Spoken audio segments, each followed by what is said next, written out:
Officers, could I please see your search warrant? Harold Newman stands in his own doorway on Tuesday morning, March 2024. Coffee steam rises from the kitchen behind him. He speaks calmly, respectfully, to the armed men flooding his front porch. Warrant? Boy, you don't get to ask for shit. Detective Ray Sullivan shoves past Harold into the living room. Keep your mouth shut and maybe this goes easy. Dad, what's happening? 8-year-old Tommy appears at the top of the stairs. Get that kid out of here before something bad happens, another officer sneers. Other officers spread through the house, boots pounding hardwood floors. Tommy and Emma cry from the stairway. Lisa clutches them protectively, whispering reassurances. Please, we have documentation. My ID is right there on the counter.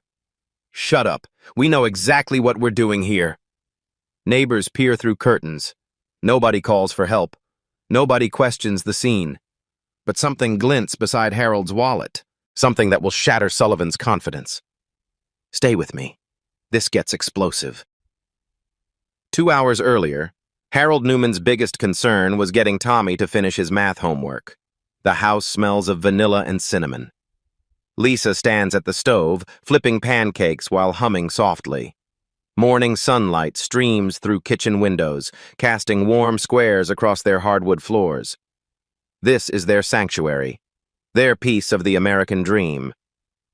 Harold adjusts his tie, the same navy blue he wears every Tuesday for his government job downtown. Cybersecurity analyst work requires precision, attention to detail, the kind of methodical thinking that makes him double-check Tommy's multiplication tables and help Emma sound out difficult words in her picture books.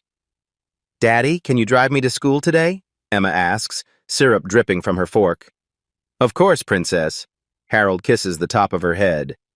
But only if you promise to share those art projects with Mrs. Henderson. This is what they worked for. A 3-bedroom house in Maple Grove. Good schools, safe streets, neighbors who wave from their driveways and complain about property taxes instead of gunshots. Harold's phone buzzes with morning emails, routine security updates, network maintenance schedules. Nothing classified, nothing urgent. Just the steady hum of protecting digital infrastructure that most Americans never think about. You're going to be late, Lisa reminds him, pecking his cheek. 5 more minutes. Harold steals another sip of coffee, savoring these moments. Tommy argues with Emma over the last pancake. Lisa mediates with practiced patience. Normal family chaos. The neighborhood outside their windows tells a story of suburban success. Manicured lawns, 2-car garages, basketball hoops in driveways where kids like Tommy practice free throws after homework. Harold chose this place deliberately. Safety, stability, a buffer between his children and the world's harder edges. His NSA badge sits beside his car keys, routine as his wallet. 15 years of service, clearance levels that took extensive background checks to earn. Work that matters, protecting systems that keep society functioning. Harold takes pride in serving his country, even when most people never know what he does. Remember, I pick up groceries after work, Lisa calls from the kitchen. Tommy has practice at 6. Emma's parent-teacher conference is Thursday, Harold adds, checking his calendar. Ordinary Tuesday rhythms, school schedules, soccer practice, grocery runs, the beautiful mundane reality of middle-class family life. Harold glances at his watch. Still early, but he likes arriving at the office before his team. Set the right tone. Shows leadership through example. His supervisor always praises Harold's reliability, his calm, analytical approach to complex security challenges. The coffee tastes perfect this morning. Lisa found a new blend at the local roaster, something with hints of chocolate and orange. Small pleasures that make suburban life worthwhile. Through the window, Harold notices unusual activity down the street. More police cars than normal. Probably another domestic dispute at the Thompson house. Maple Grove stays quiet most days, but every neighborhood has its problems. Is everything okay out there? Lisa asks, following his gaze. Just keeping an eye on things. Harold shrugs. Part of being a good neighbor. He finishes his coffee, kisses his family goodbye, and heads toward the garage. Another day of protecting digital networks, another evening of homework help and bedtime stories. The rhythm they've built together feels unbreakable, but sometimes the world has other plans. Harold never makes it to his car.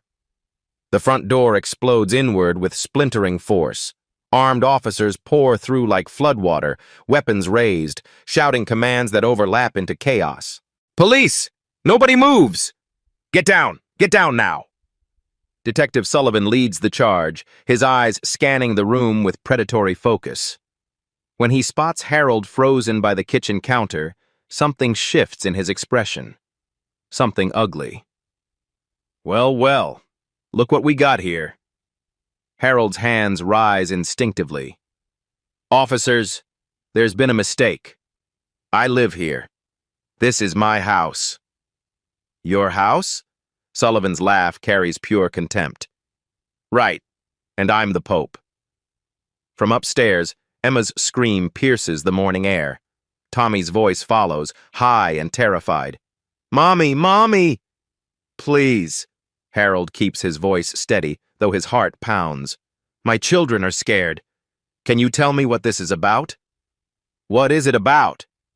Sullivan steps closer, weapons still drawn. "It's about criminals thinking they can hide in fancy neighborhoods." Lisa appears at the top of the stairs, both children clinging to her nightgown. Her face goes white in the scene below. "Ma'am, keep those kids upstairs," Officer Martinez calls out, gentler than his partner. But Sullivan's attention never leaves Harold. "You people always think you're so smart, moving into neighborhoods where you don't belong." "Sir, I work for the government. There's been a serious misunderstanding." "Government?" Sullivan's voice drips mockery. "What government job? Picking up trash?" Harold forces himself to breathe slowly. Years of security training taught him to stay calm under pressure. "I can show you identification. My badge is right there on the counter." "Your badge?" Sullivan laughs again. "What are you, a mall cop?" Other officers spread through the house, their boots thundering on hardwood floors. Pictures rattle on walls. The careful peace of Harold's home shatters like glass. "Daddy!" Emma cries from the stairs. "It's okay, baby," Harold calls up, his voice breaking slightly. "Everything's going to be okay."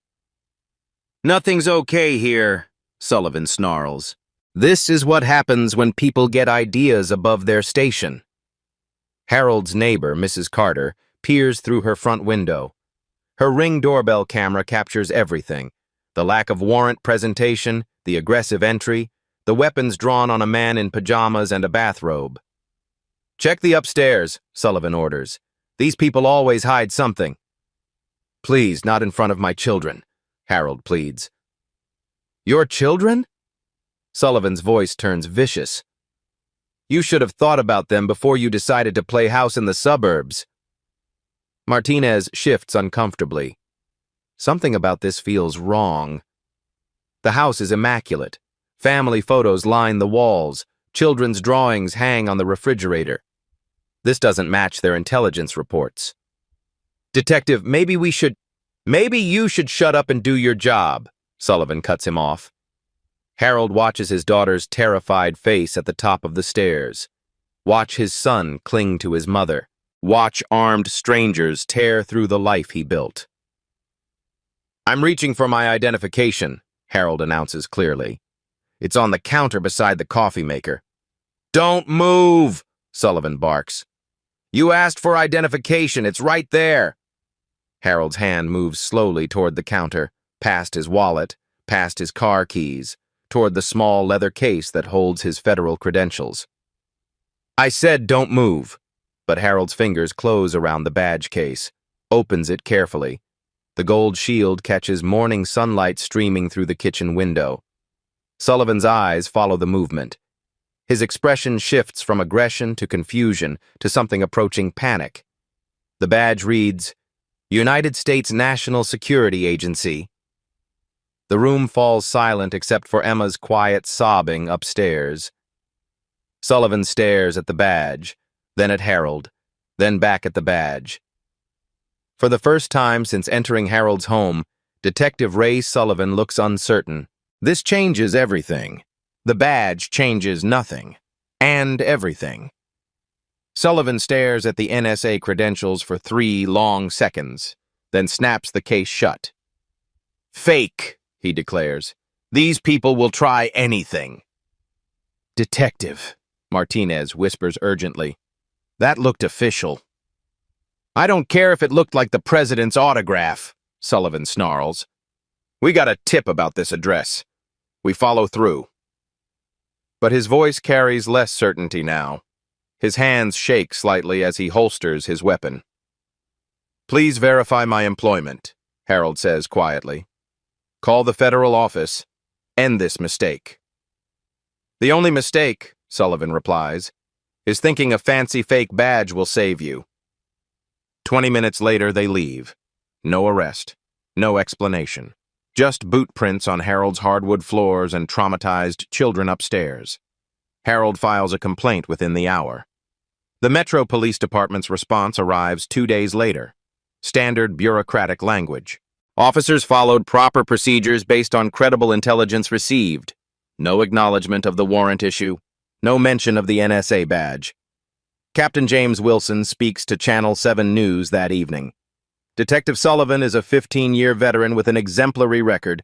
These allegations are completely without merit." The reporter presses, "But sir, the homeowner claims to be a federal employee." "Anyone can buy a badge online these days," Wilson shrugs. "We see fake credentials all the time." Harold watches the news segment from his living room. Lisa sits beside him, holding Emma, who still flinches at unexpected noises.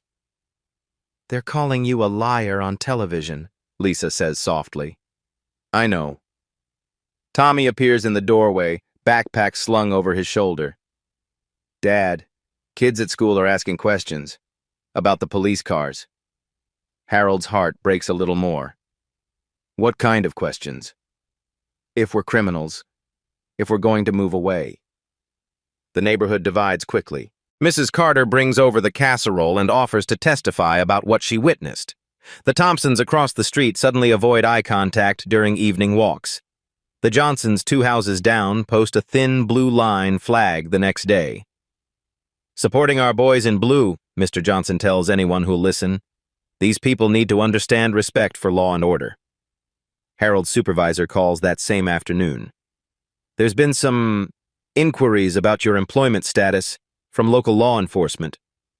"What kind of inquiries?" "Questions about your security clearance, your legitimacy. I assured them everything was verified and current, but..." The pause stretches uncomfortably. "But," Harold prompts, "but maybe you should take some personal time. Let this blow over." Harold feels something cold settle in his stomach. "Are you suggesting I'm a security risk?" "I'm suggesting that negative attention isn't helpful for anyone involved." So this is how it works. Even with federal credentials, even with 15 years of service, even with clearances that took months to verify. One racist cop's assumptions can poison everything. Channel 7 runs a follow-up story 3 days later. Local homeowner claims police harassment. The segment includes Wilson's dismissive comments and grainy footage from Mrs. Carter's doorbell camera. But the angle doesn't capture the badge clearly. "Convenient," Wilson tells the reporter. "No actual proof of federal employment." That night, Harold sits at his kitchen counter, the same spot where Sullivan first saw his NSA badge. Coffee grows cold while he stares at his phone. Lisa finds him there at midnight. "Come to bed." "They're questioning everything. My job, my clearance, my right to live here." "We have documentation. We have proof." "Do we?" Harold's voice carries exhaustion. "When was the last time you heard anyone believe a black man over a white cop?" But something shifts the next morning. Harold's phone rings before dawn. "Mr. Newman, this is Agent Patricia Brooks, FBI Office of Inspector General.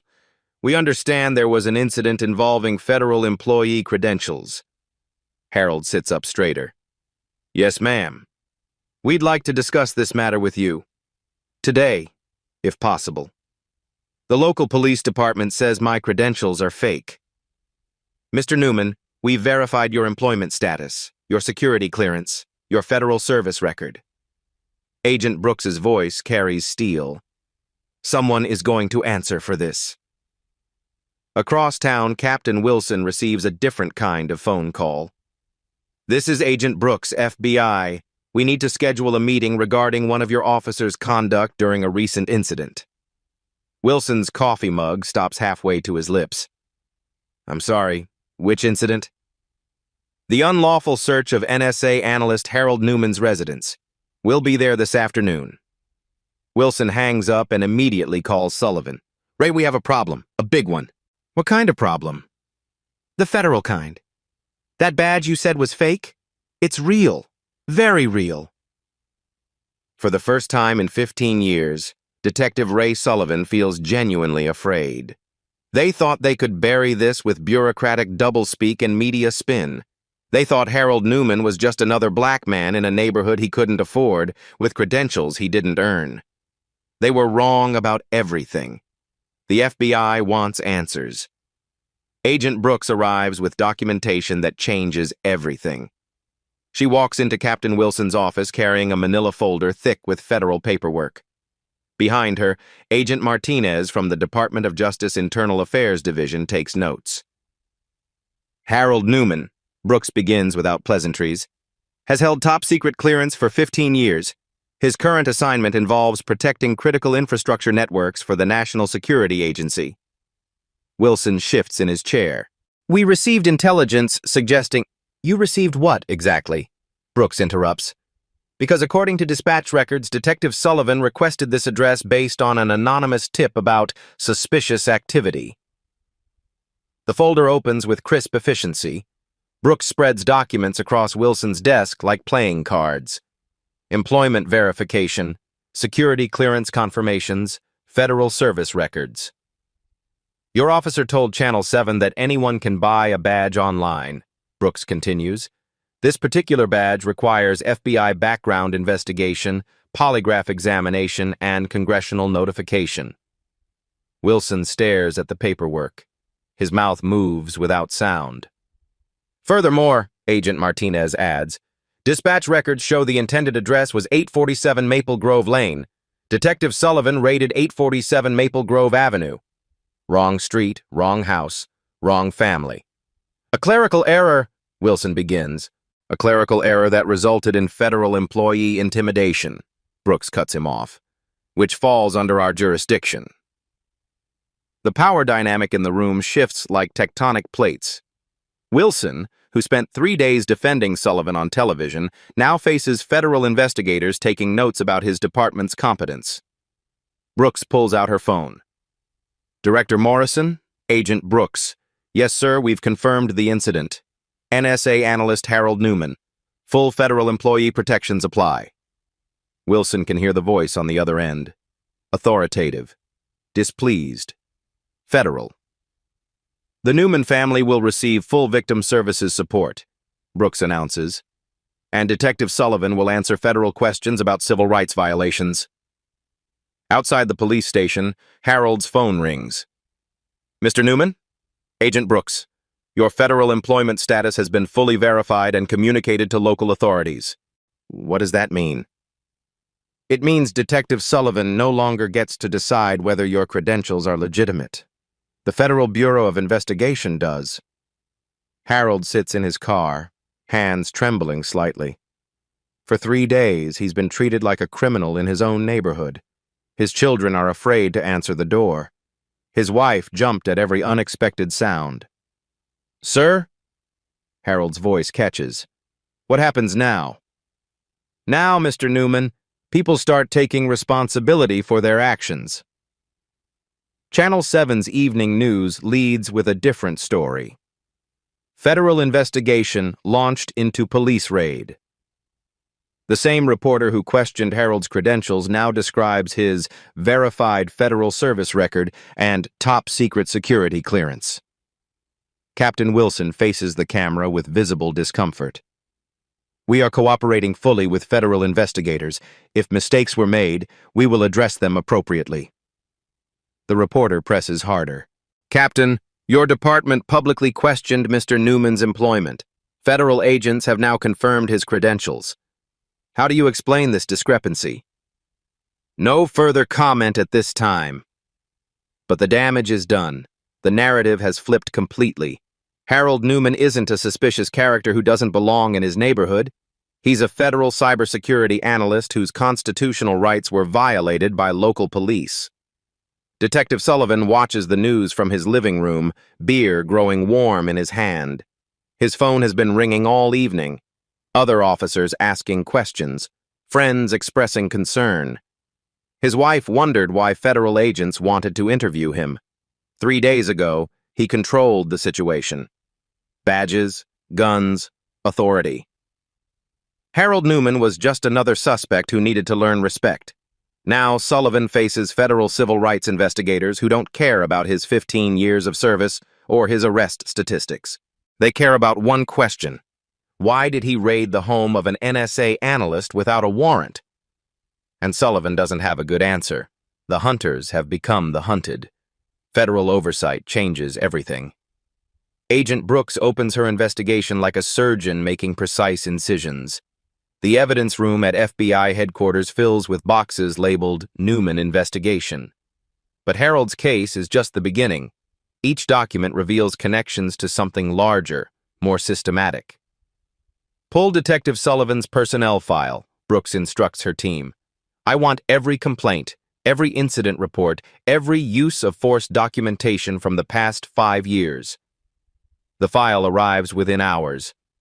Thick manila folders that tell a disturbing story. March 2019.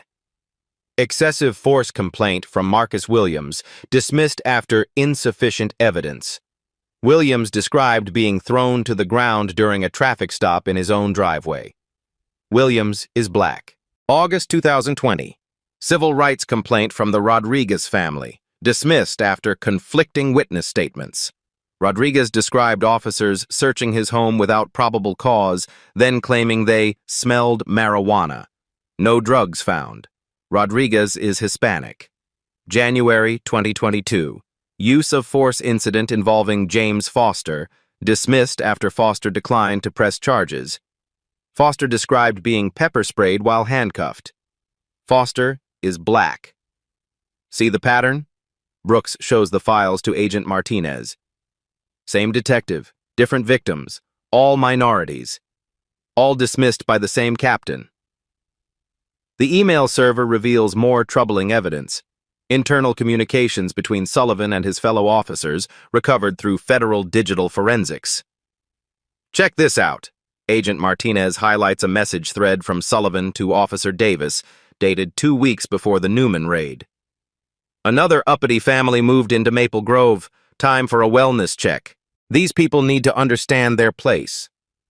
Davis responds, anonymous tip incoming? Sullivan replies, you read my mind. The federal grant documents paint the ugliest picture yet. Metro Police Department receives $2.3 million annually in federal funding tied to arrest statistics. Departments that increase drug-related arrests receive bonus allocations. Agent Brooks studies the spreadsheet. Look at the correlation. Neighborhoods with increasing minority populations show spikes in anonymous tips and warrantless searches. The data is damning. Maple Grove, previously 89% white, now 34% minority. Police activity increased 340% in the same period. They're not fighting crime, Martinez realizes. They're fighting demographics. Federal investigators expand beyond Sullivan. Phone records show coordination between multiple officers. Text messages reveal planning sessions for targeting problematic addresses. Body camera footage, previously dismissed as technical malfunctions, gets federal analysis. The recovered footage tells Harold's story and dozens more. August 15, 2023. The Martinez family, 5 and 23 Maple Grove Avenue. Officers storm their home claiming suspicious odor reports. No warrant, no drugs found. Children traumatized. Maria Martinez, a nurse at Minneapolis General, files a complaint. Dismissed. September 3, 2023. The Jackson family, 445 Maple Grove Court. An anonymous tip about loud music results in a full SWAT response at 6 a.m. No noise violations found. Robert Jackson, a software engineer at 3M, files a complaint. Dismissed. November 12, 2023. The Thompson family, Black, 729 Maple Grove Lane. Officers claim welfare check concerns, but arrive with tactical gear. No emergency found. Diana Thompson, a high school principal, files a complaint. Dismissed. Each incident follows identical patterns. Anonymous tips. Aggressive response. Minority families. Professional careers that don't fit Sullivan's stereotypes. How many families? Brooks asks. 14 documented incidents in Maple Grove alone. Probably more in other neighborhoods. Sarah Mitchell, investigative journalist for Minneapolis Star-Tribune, receives a call from her FBI contact. Sarah, you need to see this. Federal investigation into systematic civil rights violations. Multiple families affected. How multiple? Try systematic targeting of professional minority families across 3 police districts. Mitchell's investigation reveals the financial incentives driving the harassment. Federal grants tied to arrest statistics create perverse motivation for officers to manufacture probable cause in affluent minority neighborhoods. The math is simple, Mitchell explains to her editor. More arrests in wealthy zip codes equals more federal funding. Minorities in expensive neighborhoods become revenue generators. What would you do in Harold's situation? When the system meant to protect you becomes the system targeting your family? The evidence keeps mounting. Financial records show Sullivan received commendations and bonus payments correlated with his arrest statistics in minority neighborhoods. His supervisor, Captain Wilson, signed off on every dismissal of every complaint. Agent Brooks interviews Harold again, this time with a federal stenographer present. Mr. Newman, were you aware of similar incidents affecting your neighbors? I suspected something was wrong. The Martinez family mentioned police harassment. The Jacksons talked about feeling unwelcome. But I thought... You thought what? I thought my government position would protect my family. I thought following rules, paying taxes, serving my country meant something. It does mean something, Mr. Newman. That's why we're here. The internal affairs files reveal Wilson's role in the systematic cover-up. Every complaint against Sullivan was buried using identical language, insufficient evidence, conflicting statements, unfounded allegations. But federal investigators use different standards.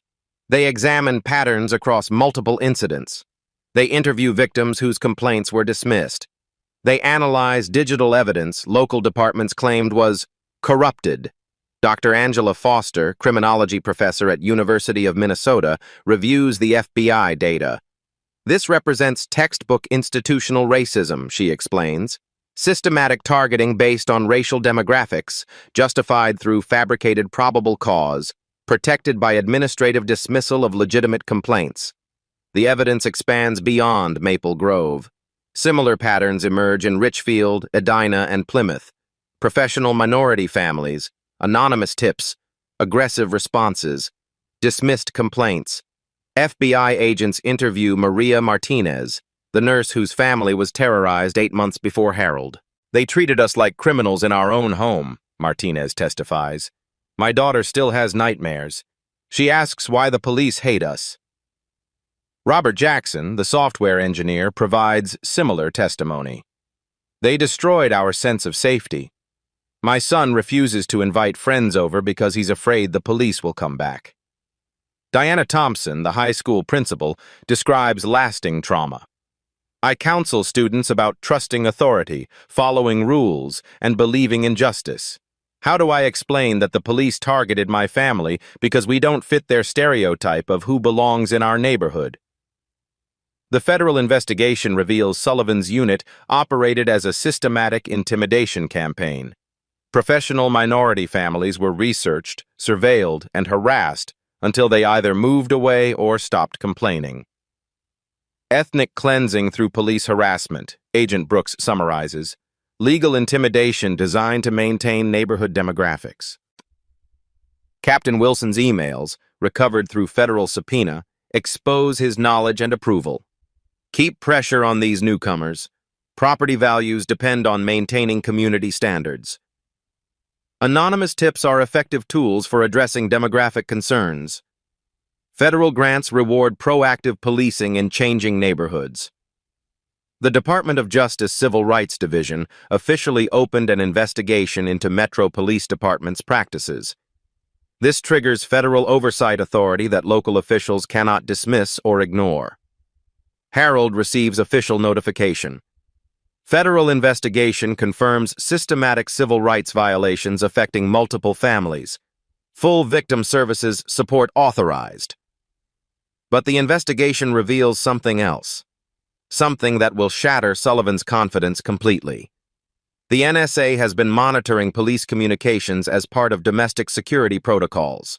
Every text message, every email, every recorded conversation about targeting federal employees. Sullivan doesn't just face local accountability anymore. He faces federal prosecutors who don't negotiate with domestic terrorists. The hunt for justice is just beginning. The system fights back with vicious efficiency. Harold's phone rings at 3:47 a.m. Unknown number. When he answers, silence stretches for 10 seconds before the line goes dead. This happens 3 more times that week. Probably telemarketers, Lisa suggests, but her voice lacks conviction. The harassment escalates quickly. Strange cars idle outside their house at odd hours. Harold's garbage gets accidentally scattered across his lawn twice in 1 week. Someone keys his car in the NSA parking garage. Captain Wilson coordinates the counterattack from his office. Emergency meetings with union representatives, conference calls with the mayor's office, damage control sessions with the Police Benevolent Association. We cannot let federal investigators dictate local law enforcement policy, Wilson tells his assembled command staff. Detective Sullivan followed proper procedures based on intelligence received. The department's narrative hardens into concrete. Official statements get distributed to local media, talking points circulated among officers, a coordinated defense against federal intrusion. The Metro Police Department maintains that officers followed proper procedures and acted on credible intelligence regarding suspicious activity. Any allegations of misconduct are unfounded and appear motivated by anti-police sentiment rather than factual evidence. But behind the public relations facade, Wilson implements more direct pressure tactics. Harold's supervisor at NSA receives an unexpected visit.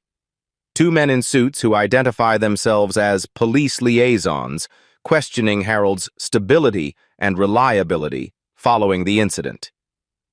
Has Mr. Newman displayed any unusual behavior, anger issues, resentment toward law enforcement? Harold is one of our most stable analysts, his supervisor responds carefully. 15 years of exemplary service. Sometimes trauma can affect judgment. Security clearances require emotional stability. The implication hangs in the air like poison gas. That same day, Lisa receives a phone call at her job. Mrs. Newman, this is Officer Davis, Metro Police Community Relations. We're concerned about your husband's recent statements to federal investigators. What statements?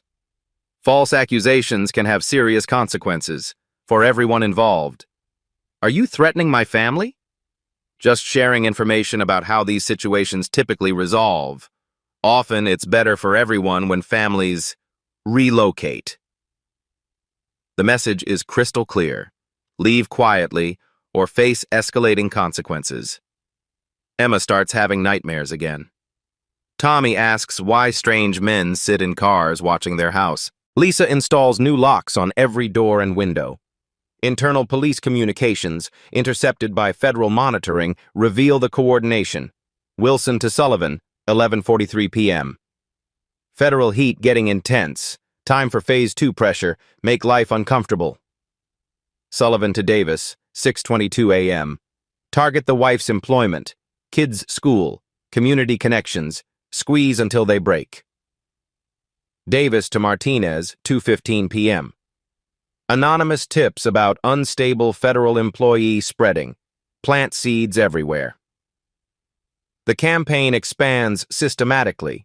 Harold's children's school receives anonymous calls questioning their father's mental state and potential security risks. Lisa's employer gets similar contacts expressing community concerns about employing the wife of someone under federal investigation. Local newspapers receive carefully crafted leaks. Federal employee claims harassment after legitimate police investigation. The coverage subtly questions Harold's credibility while defending department integrity. Wilson holds a press conference designed to undermine federal authority. Local law enforcement will not be intimidated by federal overreach. Our officers acted professionally and lawfully. These allegations represent an attack on all police officers who risk their lives protecting our communities. The police union issues supporting statements. Rank-and-file officers express solidarity with Sullivan. Blue wall protection activates with military precision. But the pressure campaign's crown jewel targets Harold's security clearance. Anonymous complaints flood NSA internal affairs. Security concerns regarding Harold Newman. Questions about emotional stability. Potential compromise of classified information following personal grudge against law enforcement. Harold's supervisor calls him into a closed-door meeting. Internal Affairs wants to review your clearance status. Standard procedure when external allegations surface. What allegations? Questions about your reliability, your judgment, your emotional balance following the police incident. Harold feels the walls closing in. Without security clearance, his career ends. Without his career, his family loses everything they've built. Sir, my conduct has been exemplary for 15 years. I know.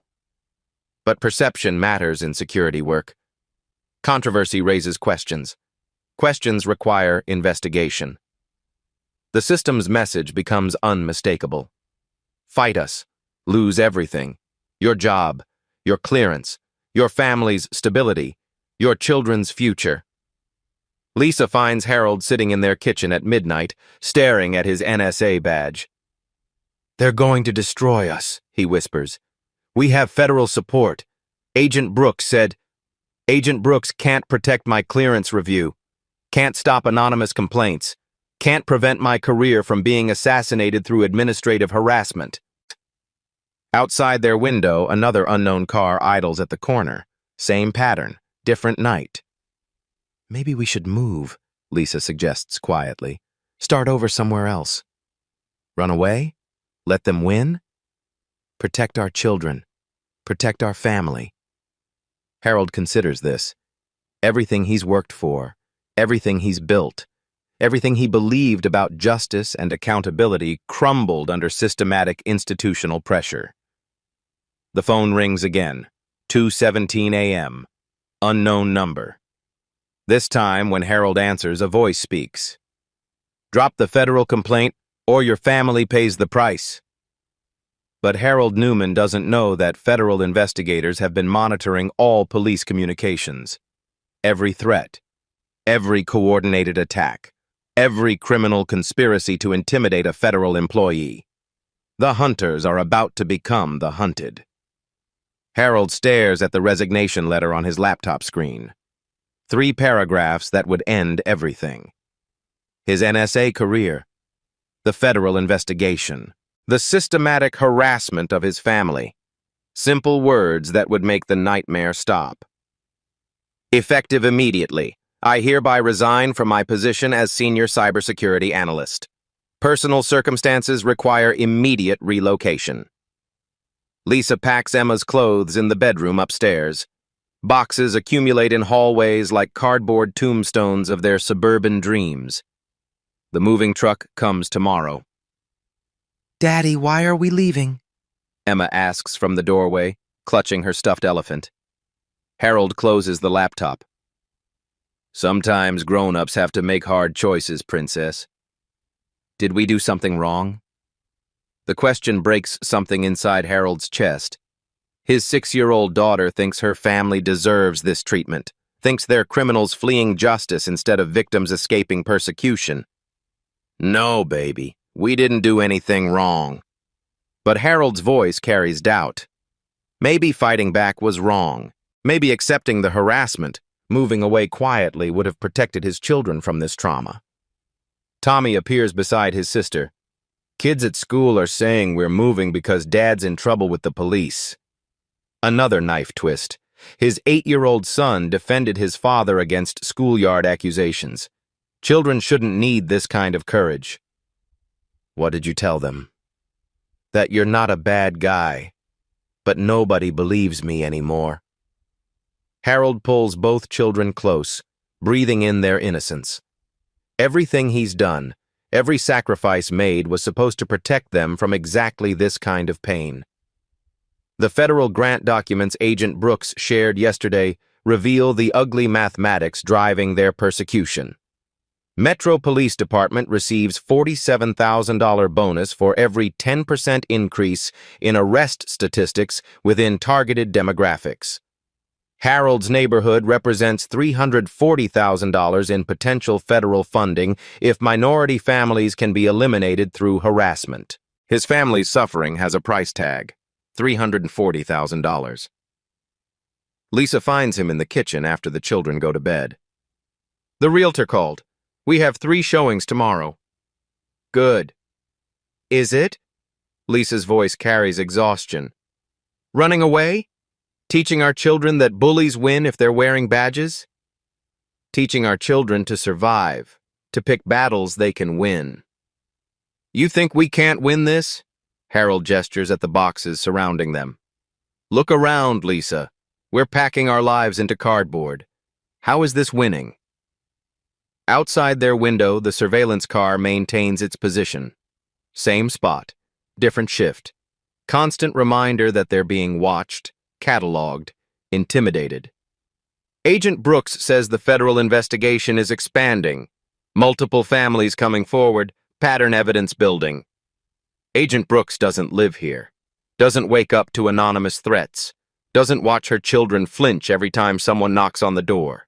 Elisa sits beside him at their kitchen table, the same table where they shared thousands of family meals, where Tommy struggled with math homework, where Emma colored endless pictures of rainbows and puppies. 15 years of government service, Harold whispers. Protecting digital infrastructure that keeps society functioning, serving my country, following every rule. And for what? For your children to see their father fight for what's right. My children see their father losing. There's a difference. The phone rings. 11:47 p.m. Unknown number. Harold doesn't answer anymore. They rarely say anything anyway. Just silence designed to remind him they're watching. We could start over, Lisa suggests. Portland, Seattle, somewhere far from here. And when minority families get harassed there? When another Harold Newman needs support? Do we run again? We protect our family first. Harold nods. She's right. Family comes first. Everything else is luxury he can't afford anymore. His resignation letter waits on the laptop screen. 3 paragraphs that end the fight before it destroys what matters most. But somewhere in Minneapolis, other families pack their own boxes. Other children ask why they're moving. Other parents wonder if fighting back is worth the cost. This story isn't over yet. What would you do when the system meant to protect you becomes the system targeting your family? Stay with me for what happens next. Sarah Mitchell's phone buzzes at 6:30 a.m. with a text that changes everything. Ms. Mitchell, this is Maria Martinez. I read your article about the Newman family. The same thing happened to us. By noon, Mitchell's voicemail overflows with similar messages. The Jackson family, the Foster family, the Rodriguez family, the Thompson family. 14 families total, all with identical stories. Professional minority families, anonymous tips, warrantless raids, dismissed complaints. Systematic harassment until they moved away or stopped fighting back. It's not just Harold Newman, Mitchell tells her editor. It's a systematic campaign targeting successful minority families across 3 police districts. The story explodes across social media within hours. Hashtag Maple Grove. Targeting trends on Twitter. Facebook groups form overnight. Community organizing happens at digital speed. Dr. Angela Foster, the criminology professor, provides academic credibility. This represents textbook ethnic cleansing through law enforcement harassment, illegal, systematic, and documented.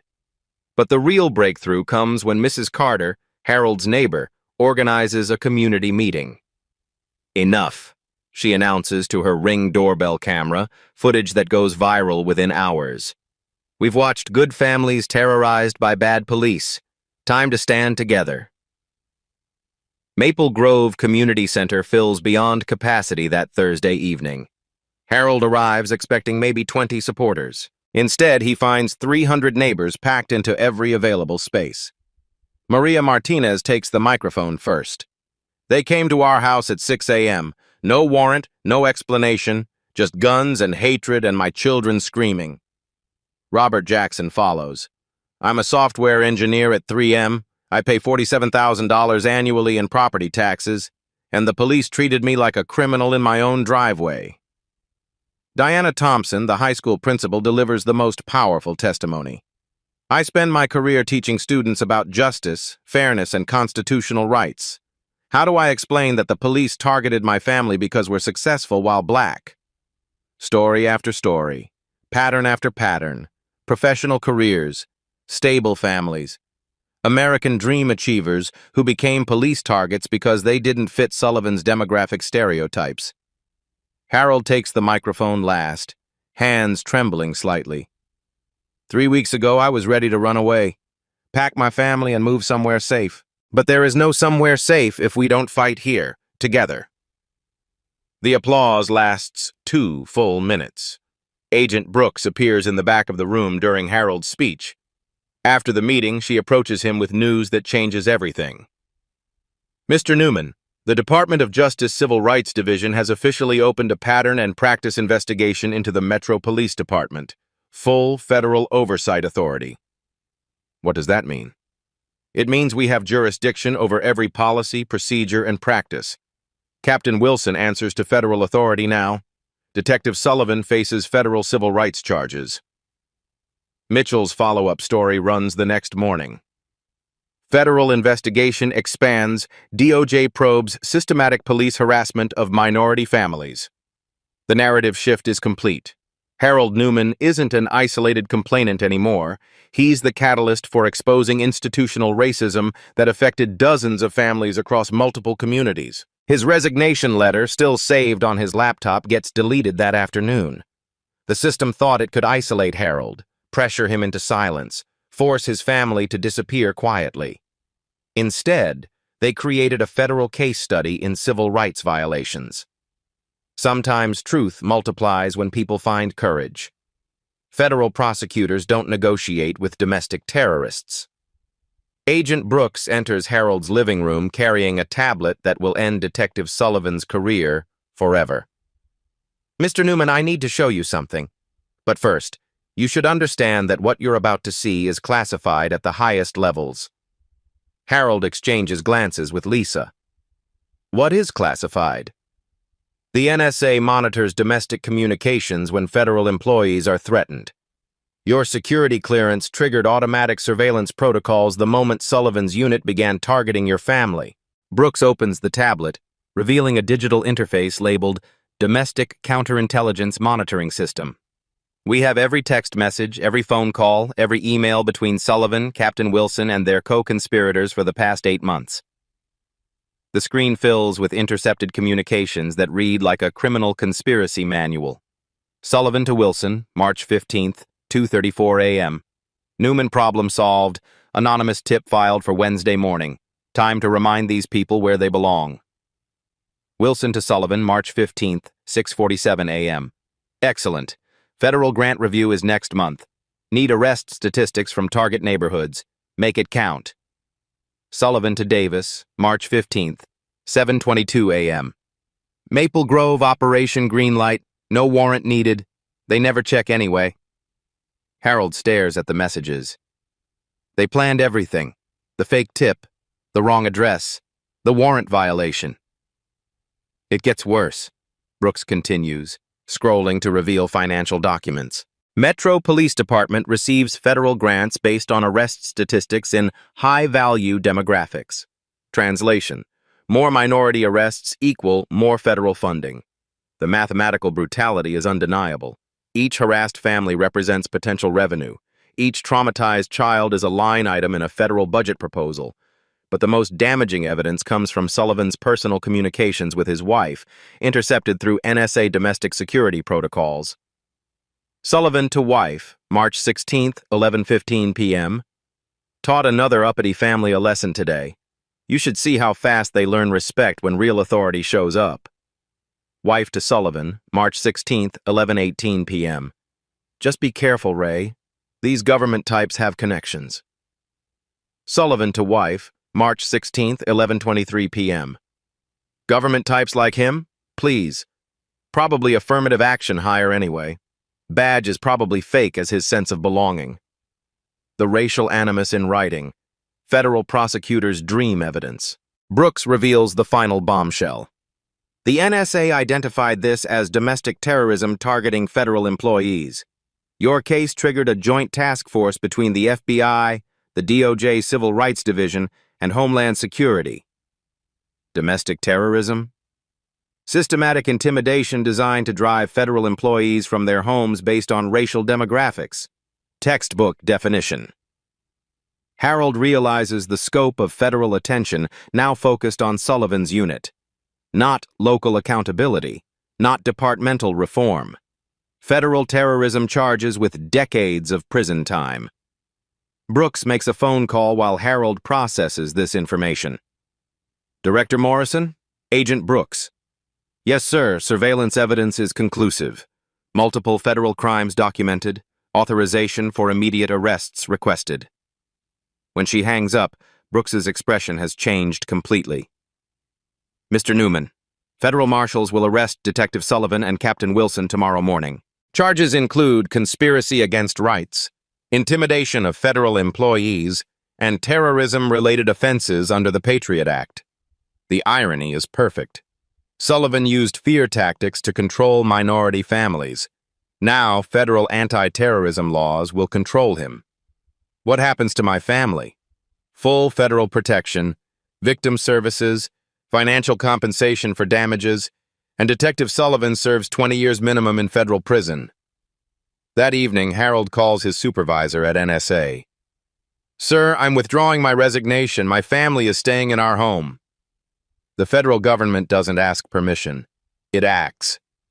Sullivan has no idea what's coming for him tomorrow. The Minneapolis City Council chambers overflow with 300 citizens demanding answers. Harold sits at the witness table, federal agents flanking him, while news cameras broadcast live across the Twin Cities. This isn't a police department cover-up anymore. This is democracy in action. Council President Janet Morrison calls the session to order.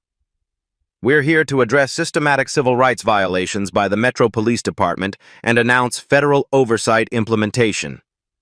The gallery buzzes with energy. Families Sullivan targeted sit together in solidarity.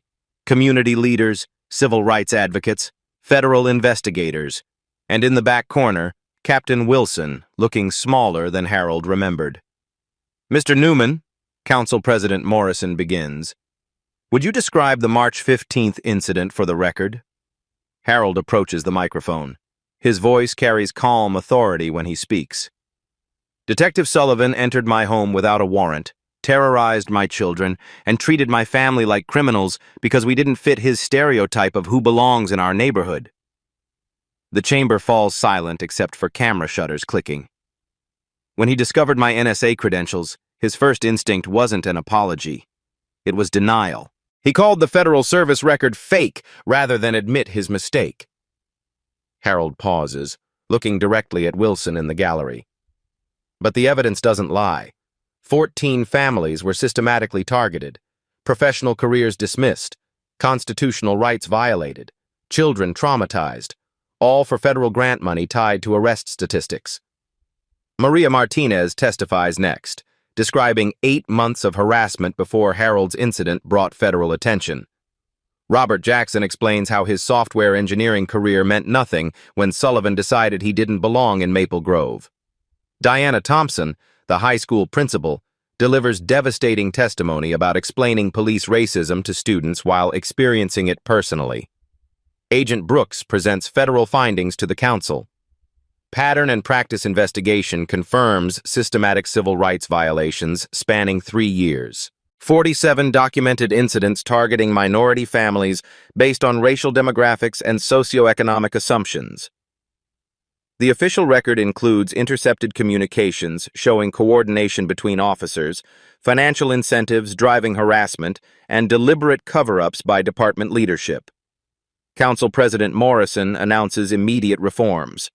Metro Police Department will implement federal oversight including mandatory civil rights training, independent complaint review board, body camera requirements for all interactions, and elimination of arrest-based grant funding.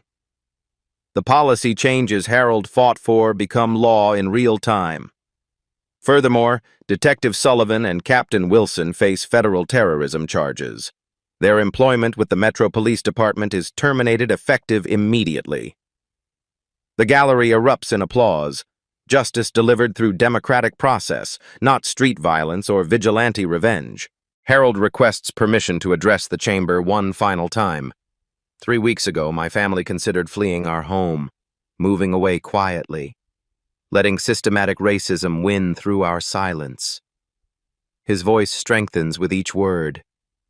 But running away doesn't protect the next family, the next children, the next citizens who deserve constitutional rights regardless of their skin color or neighborhood demographics. Harold looks directly into the television cameras broadcasting live. No badge places anyone above the Constitution. No uniform grants permission to violate civil rights. No grant money justifies domestic terrorism against American families. The standing ovation lasts 4 minutes.